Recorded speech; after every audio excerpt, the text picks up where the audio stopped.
For a look at how this political wrangling is playing out with voters, I'm joined by Peter Brown. He's Assistant Director of the Quinnipiac University Polling Institute and has more than 30 years' experience as a political journalist and editor. His group's latest poll finds American voters disapprove of the president's efforts to improve the U.S. economy. Peter, thanks so much for joining us. Improve the U.S. economy. Mr. Obama's not getting good marks. How bad are they for the president? Well, the president's overall job approval rating is 44% approve, 47% disapprove. That's not terrible. It's not tremendous. It's kind of where Bill Clinton was at this point in his first term. It's kind of where George W. Bush was at this point in his first term.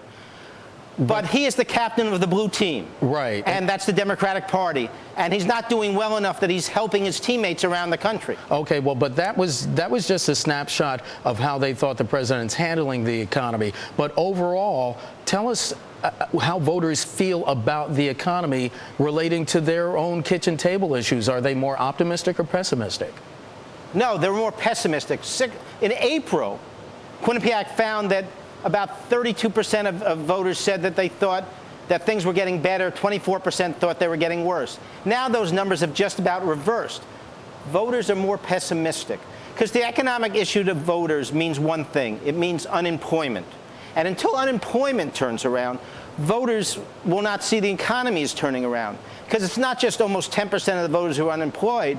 It's their brothers, sisters, mothers, friends, etc. Right. And that leads to insecurity, and that leads to economic pessimism. And Peter, we should also switch gears just a moment. As the president did in his Oval Office address, he switched from the war in Afghanistan to the economy. So let's switch from the economy to the war in Afghanistan. What's your polling data telling you on how the public perceives the president to be handling this war?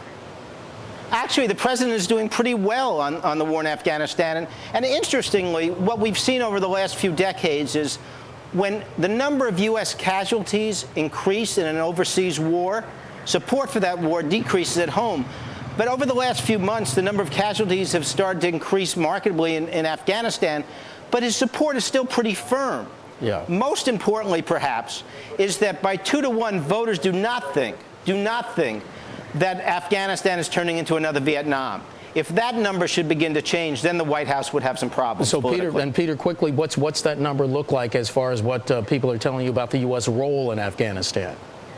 Well, they support it. They support it by not overwhelmingly, but they support it, and they support President Obama's policy there. Interestingly, the people who normally dislike the president, conservatives and Republicans, are more supportive of the president's policy in Afghanistan than his core, Democrats and liberals. Wow, that's very interesting. Could I ask you in about 10 seconds, is that surprising? No, not really. I mean, historically, you find that Republicans tend to be more supportive of overseas military action than Democrats. All right. Peter Brown, Assistant Director of the Quinnipiac University Polling Institute. Peter, thanks for your expertise. We appreciate it. My pleasure.